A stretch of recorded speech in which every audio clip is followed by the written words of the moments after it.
સદગુરુનું શરણ પકડી લ્યો.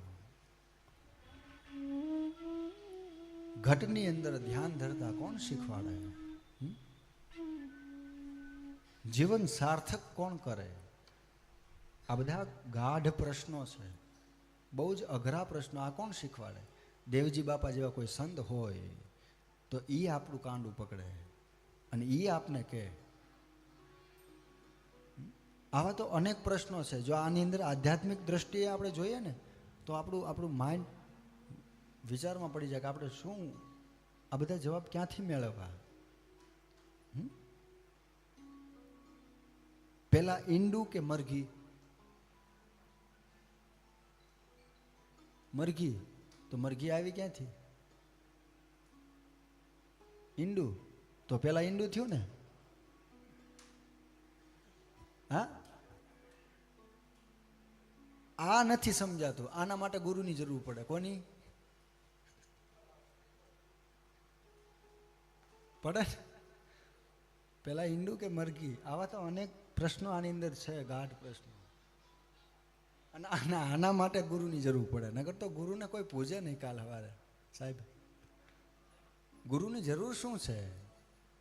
આધ્યાત્મિક બધા પ્રશ્નો આવા છે. પેલા ઈંડું કે મરઘી? આજે આધ્યાત્મિક વાતો જે છે ને ઈશ્વરની સાથે, આ બધી યોગ વાતો છે. આ સમજવા માટે ગુરુની જરૂર પડે, સદગુરુની જરૂર પડે. સદગુરુના શરણ વગર તમને આ વસ્તુ મળે.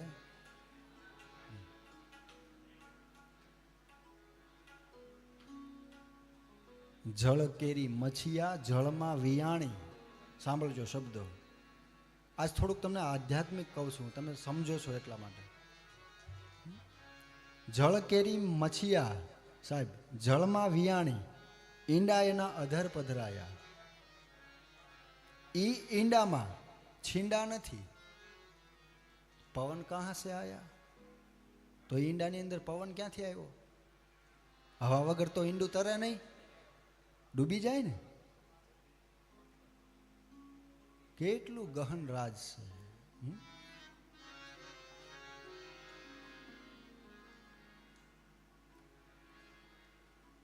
આવા તો ખૂબ પ્રશ્નો છે.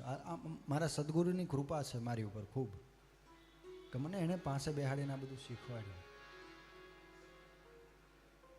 સદગુરુની કૃપા આપણે ઉપર જ્યાં સુધી ન થાય ત્યાં સુધી આ બધી આધ્યાત્મિક વાતો આપણા ગળે ઉતરે. અને જ્યાં સુધી આ વાતો ગળે નથી ઉતરતી આપણે દુઃખી એટલા માટે થઈએ છીએ જીવનમાં.